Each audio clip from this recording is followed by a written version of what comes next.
அவசரமா வீட்டுக்கு வான்னு சொல்லிட்டு என்னடி கணத்துமா கை வச்சுட்டு உட்கார்ந்துட்டு இருக்கற? மாமா வந்துட்டீங்களா? முக்கியமான விஷயம் பேசத்தான் உங்களுக்கு சீக்கிரமா ஃபோன் போட்டு வர சொன்னேன். முக்கியமான விஷயமா? என்னாச்சுடி? உங்க அப்பங்க போய் மண்டை போட்டானா? அப்படி ஏதாவது நடக்கட்டும். நீங்க உயிரோட இருக்க மாட்டீங்களாக்கோ? உங்களோட சண்டை போடுறதுக்குலாம் நான் ஆள் இல்ல. சண்டை போடுறதுக்கு நீ வர சொன்ன?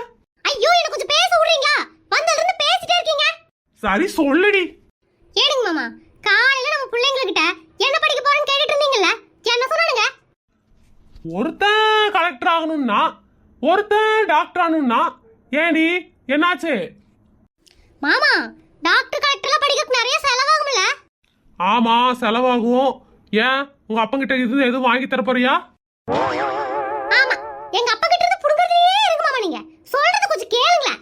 சொல்ல வந்ததை வேற சொல்லி.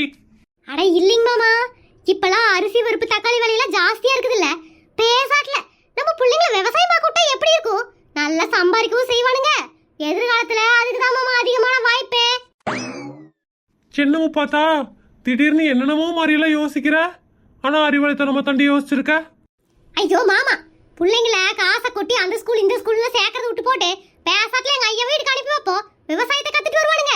இங்கே 2 ஏக்கர் ஏலத்தை வாங்கி விவசாயத்தை உழுது தக்காளி வெங்காயம் எல்லாம் வித்து போடலாம்.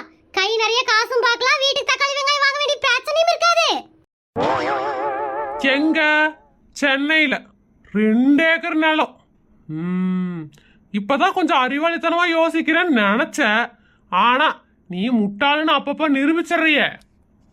சரிங்க மாமா, 2 ஏக்கர் வாங்க முடியல, 1 ஏக்கர் வாங்குவோம். இப்போ என்ன கூட விலை போயிடுச்சு. ஒரு ஸ்கொயர் ஃபீட் இடம் கூட வாங்க முடியாது. அந்த விலைவாசி வித்துக்கிட்டு இருக்குது.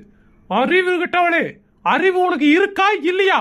போடி, மட்ட மதியத்துல மண்டை சூடாய் திரிஞ்சிட்டு இருக்கிறியா? போய் டீய வைக்கிற வேலை பாரு. நான் ஏதாவது கருத்து சொன்னா இந்த மனுஷனுக்கு பிடிக்கவே பிடிக்காதாக்கும்.